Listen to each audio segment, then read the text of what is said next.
Bismillah. Ustaz, mohon penjelasannya. Bagaimana mendidik anak yang saat ini sudah dewasa dan sulit dinasehati karena kita kurang mendidiknya di saat mereka kecil? Bukan kita, Anda. Saya tidak ikutan. Ya, saya sudah punya istri, punya anak. Mungkin Anda yang tidak tepat. Apakah kalau anak-anak kita, anak Anda sudah menikah, dan juga masih mempunyai tanggung jawab untuk mendidiknya? Dua pertanyaan. Pertama, ada orang tua yang merasa sulit untuk mendidik anak, memberikan nasihat saat dia dewasa. Coba istighfar dulu. Mungkin selama ini Anda yang kurang perhatian kepada anak. Saya pernah sampaikan kisah Nabi Ibrahim. Bagaimana seorang Ismail alaihissalam yang baru tumbuh usia 4-5 tahun belum balik, melihat bapaknya sedang bekerja atas perintah Allah, bergetar hatinya, tersentuh untuk menolong bapaknya. Walaupun ayahnya nggak minta. Quran surah kedua Al-Baqarah ayat 127. Posisi paling kiri sebelah atas. Wa idh yarfa'u Ibrahimul qawa'ida minal baiti wa Ismail. Perhatikan, saya ajarkan sedikit bahasa Arab. Dalam uslub bahasa Arab, ungkapan bahasa Arab, kalau ada dua subjek mengerjakan satu pekerjaan, subjeknya disebutkan langsung di depan. Maka ini menunjukkan porsi pekerjaannya sama, sebanding. Tapi kalau ada satu disebutkan di depan, yang kedua diakhirkan, ini menunjukkan bahwa yang kedua ini sekedar membantu yang pertama saja. Tidak sebanding porsinya. Paham sampai sini? Sekarang perhatikan baik-baik. Wa idh yarfa'u Ibrahimul qawa'id. Ibrahim disebutkan. Dan ingatlah ketika Ibrahim diperintahkan oleh Allah meninggikan kembali bangunan Ka'bah yang sempat terkena banjir di masa Nabi Nuh alaihissalam. Wa Ismail, dan Ismail. Ismailnya diakhirkan. Padahal Allah bisa berfirman begini misalnya di luar Quran. Wa idh yarfa'u Ibrahimu wa Ismailul qawa'id. Kalau Ibrahim dan Ismail dua-duanya seimbang. Tapi ini Ibrahim, qawa'id, baru Ismail. Ini menunjukkan Ismail ingin membantu bapaknya. Tahukah Anda, saat ayat itu disampaikan kisah kepada kita, ingin mengisahkan bagaimana seorang Ibrahim alaihissalam menerima tugas meninggikan bangunan Ka'bah, dikerjakan dengan segera. Tapak pertamanya disebut dengan maqam. Sampai sekarang tapak itu dikenal dengan maqam Ibrahim. Saat akan membangunnya, kadarullah meninggikannya, kadarullah anaknya datang, melihat bapaknya bekerja, dia ingin menolongnya. Perhatikan, bukan dinasehati, bukan diminta, tapi anak tergerak untuk menolong bapaknya. Datang anaknya bawa batu. Batu bahasa Arabnya disebut dengan hajar. Kalau disusun-susun menjadi hijr. Kalau jadi bangunan disebut hujrah. Kalau jadi ruangan kamar-kamar disebut dengan hujurat. Maka dia mulai membantu bapaknya. Kalau bahasa kita, boleh nggak saya bantu? Dia bawa hajar, dia susun-susun. Begitu dia susun jadi bagian dari Ka'bah. Sampai sekarang disebut dengan hijr Ismail. Hijr Ismail itu area dalam Ka'bah. Dan kalau kita sholat di dalamnya, itu termasuk sholat di dalam Ka'bah. Di dulu pada zamannya awal-awal masa Quraisy terjadi kebakaran, menimpa kemudian Ka'bah, ada kerusakan, mereka ingin memperbaiki. Cuman mereka tidak mau mengumpulkan harta yang tidak jelas. Akhirnya orang jahiliyah berusaha mengumpulkan harta yang paling halal. Tuh, orang jahiliyah bangun Ka'bah aja cari yang paling halal. Anda bisa bayangkan. Jadi mereka kumpulkan dan ternyata nggak cukup. Karena nggak cukup, kemudian area Hijr Ismail ini ya tidak tercukupi untuk kemudian dibangun pada area-area yang tertutup dengan area Ka'bah.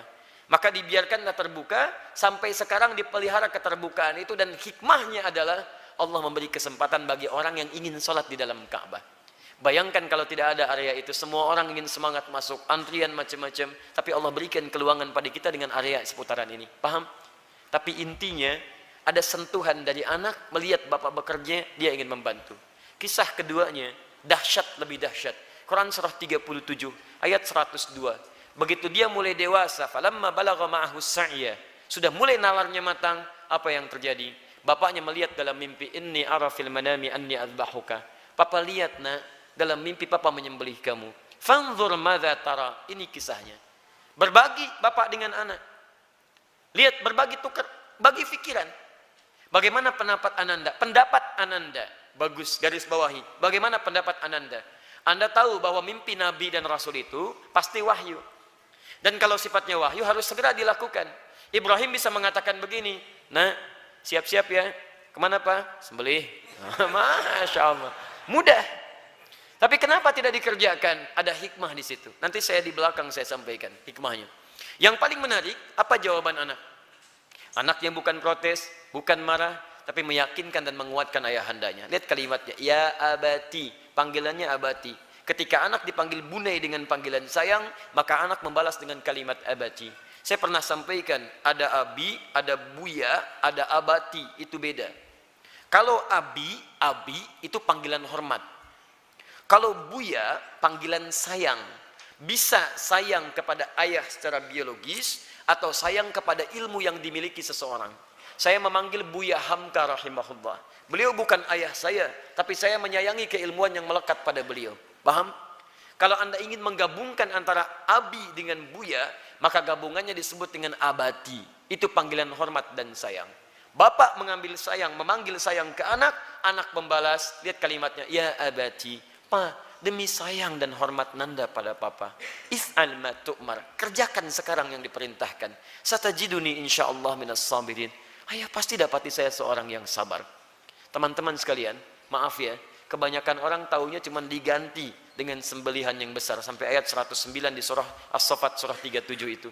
Tidak banyak orang tahu ada peristiwa yang begitu menyentuh di balik proses penyembelihan itu sehingga diganti dengan kibas yang luar biasa itu. Buka kitabnya Al-Akhlaq lil Banin, karya Ustaz Omar Ahmad Baraja, jilid yang kedua, warnanya biru, halaman 25, posisi paling kanan di sebelah bawah. Teman-teman sekalian, ada 3 peristiwa besar terjadi saat akan disembelih itu. Ketika Ismail mulai diikat, ikatan mulai terasa longgar. Kata Ismail, duhai ayahanda, tolong kencangkan ikatan ini, supaya nanti saat saya akan disembelih, tidak merontak saya, dan tidak membuat ayah iba, dan tidak jadi menyembelih saya. Lihat, supaya ayahnya sempurna menyempurnakan tugas. Kedua, duhai ayahanda, mohon tajamkan pisau itu. Tajamkan. Yang dengan pisau yang tajam akan mempercepat proses penyembelihan itu dan mengurangi sakit yang saya rasakan. 2 hal ini menjadi sunnah sampai sekarang. Dengan ikatan yang baik, dengan tajamnya pisau, kurban saat ini menjadi sunnah. 2 itu dikerjakan. 3, ini yang hebat. Ternyata beliau sudah melipat pakaiannya, pakaian luarnya. Lihat beliau katakan, duhai ayahanda, mohon titip pakaian ini kepada satu-satunya ibunda yang sangat saya sayangi. Sampaikan salamku kepadanya. Ismail alaihissalam. Ketika itu dikerjakan, tiba-tiba turun kemudian wahyu, qad saddaqta ru'ya, engkau telah benarkan mimpi itu. Maka tidak ada korban pada saat itu, yang ada kurban. Korban diganti jadi korban. Korban dari kata koruba, artinya dekat. Ditambah alif nun, korban yang sangat dekat kepada Allah subhanahu wa ta'ala. Mereka berdua saking dekatnya dengan Allah, mimpi saja diamalkan. Ada orang yang pengen dekat dengan Allah, di dunianya tadi perintahkan, gak dikerjakan. Orang mimpi dikerjakan. Ini kedengar azan dipanggil sholat, gak datang-datang. Cita-cita surga Firdaus bersama Nabi tanpa hisab. Keterlaluan itu kan. Nah teman-teman yang paling menarik, kenapa Ismail punya rasa demikian dalam pada papahnya? Lihat, Nabi Ibrahim ketika kemudian Ismail dilahirkan, kemudian turun wahyu supaya dipisahkan dengan ayahandanya, ibu, anak, ayah, pisah. Kemana? Beliau di Palestina, anak di Mekah dengan ibunya. Quran surah 14 ayat 37. Biwadin ghairi dzi zar'in 'inda baitikal muharram. Ditinggalkan di satu tempat yang tandus, tumbuhan gak ada. Lihat baik-baik ya. Saya percepat langsung. Ini Ismail dengan ibundanya, ini Ibrahim. Di balik jarak yang jauh, Nabi, Rasul, punya tugas mencari nafkah, punya macam-macam, tapi beliau masih menyempatkan waktu untuk menengok perkembangan anaknya. Tengok siapa yang merawatnya, bagaimana pertumbuhannya, bagaimana asinya, bagaimana pertumbuhan kampungnya. Dari Palestina ke Mekah, itu kalau pakai bis, 1 hari 2 malam. Tengok, makanya disebut Ibrahim, sang penyeberang. Makanya disebut Ibrahim, diambil dari serapan bahasa Arab Abun Rahim. Yang paling hebat, kenapa itu bisa terjadi dan bagaimana feedbacknya kepada kita semua, kita lanjutkan setelah menunaikan salat isya berjamaah. Kita coba lanjutkan, pemirsa dimanapun Anda berada. Kesulitan nasihat yang diterima oleh anak terkadang bukan karena anak itu tidak mau mendengar nasihat orang tuanya, tapi seringkali diakibatkan karena orang tua tidak memiliki perhatian yang cukup kepada anak sebelumnya.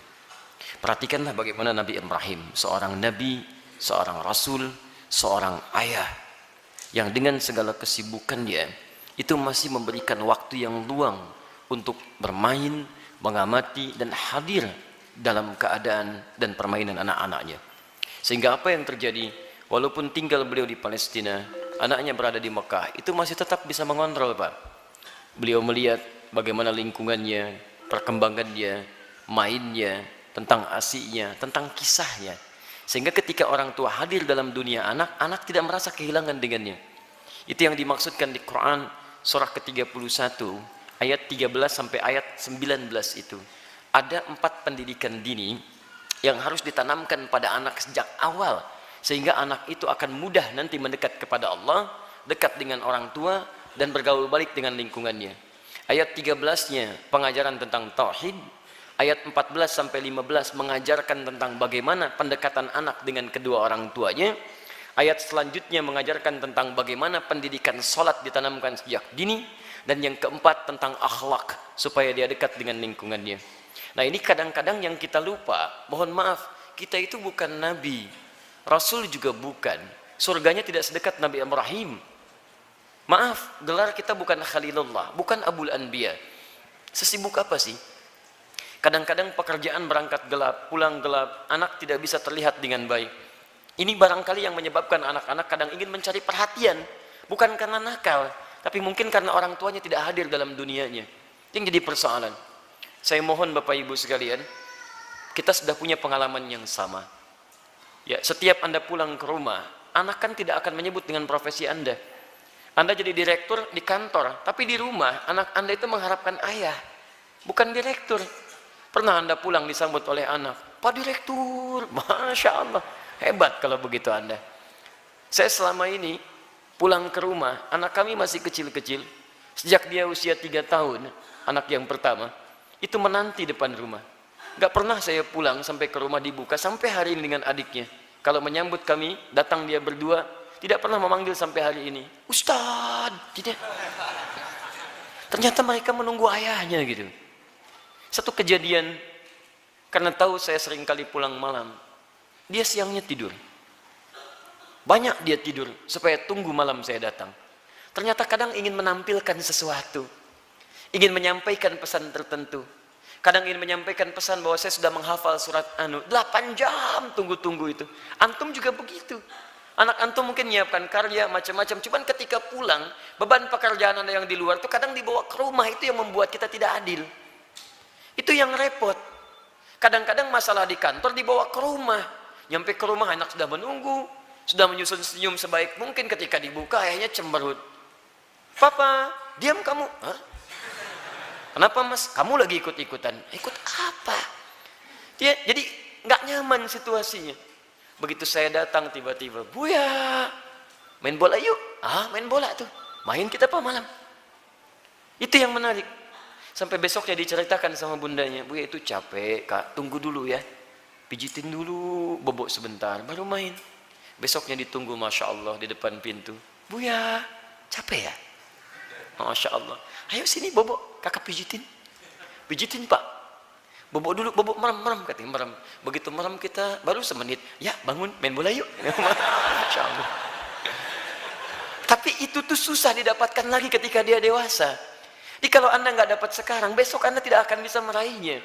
Karena itulah orang tua seperti Ibrahim alaihissalam memberikan perhatian yang dalam. Anak itu punya rasa. Jangankan mendengar nasihat bapak ibu, ya nyawa saja mau diserahkan kok. Bapak cuma mimpi melihat kamu begini. Kak, kerjakan sekarang pak. Coba antum tes pulang dari sini. Bapak tadi ikut kajian Quran Sunnah Solution. Wah, dapat gambaran. Nyembelih kamu. Bagaimana pendapat kamu? Wah, sesat pak itu. Jangan ikuti lagi. Repot gitu kan. Jadi yang pertama itu demikian. Pertama kita koreksi dulu. Yang kedua kita mendekat kepada Allah, berdoa, ya Allah, tidak engkau titipkan anak itu kepada ibunda yang lain kecuali pada hamba, ya Allah. Berikan kekuatan. Hamba yakin engkau tidak pernah memberikan ujian kecuali pada yang sanggup menjalaninya. Sentuh hatinya ya Rabb, sentuh hatinya ya Rabb. Ingat ketika seseorang telah menikah pun, kewajiban untuk memberikan nafkah berhenti memang. Tapi mohon maaf, perhatian itu kan tidak terputus. Anda masih berhak memperhatikan, memberikan arahan dan sebagainya. Karena itu, jangan putus dalam memberikan nasihat, sampaikan dengan cara yang terbaik. Kalau tidak pakai bahasa akal, gunakan bahasa hati. Setidaknya jadikan dia teman dalam kehidupan. Insya Allah dengan kalimat yang menyentuh, lama-lama dia akan tersadar. Jadi buka dengan doa, setelah itu ajak untuk berbicara dengan bahasa hati. Nah, mama bersyukur kamu sekarang sudah tumbuh dewasa, cukup pintar, teman kamu banyak. Dulu saat kamu dikandung, masuklah ke situ. Besar harapan mama terhadap kamu. Tiap malam mama bermohon kepada Allah mengalirkan air mata, supaya kita itu bisa sama-sama duduk, sama-sama tersenyum, kita bisa bahagia. Saat kamu berada dalam sekian bulan, harapan itu semakin tinggi. Ayah menambah peluk keringatnya supaya kamu bahagia. Kami berdoa supaya kamu tidak seperti kami, makannya mungkin terbatas dan sebagainya. Pelan-pelan sampai sudah masuk ke dalam jiwanya, baru antum sampaikan nasihat-nasihat kebaikan. Insya Allah pelan-pelan di situ akan hadir kebaikan-kebaikan. Demi Allah saya katakan, sepanjang menjadi orang tua akan ada satu chemistry yang terbangun antara dua hati yang satu sama lain akan saling tersentuh di situ. Semoga Allah memberikan kekuatan insya Allah.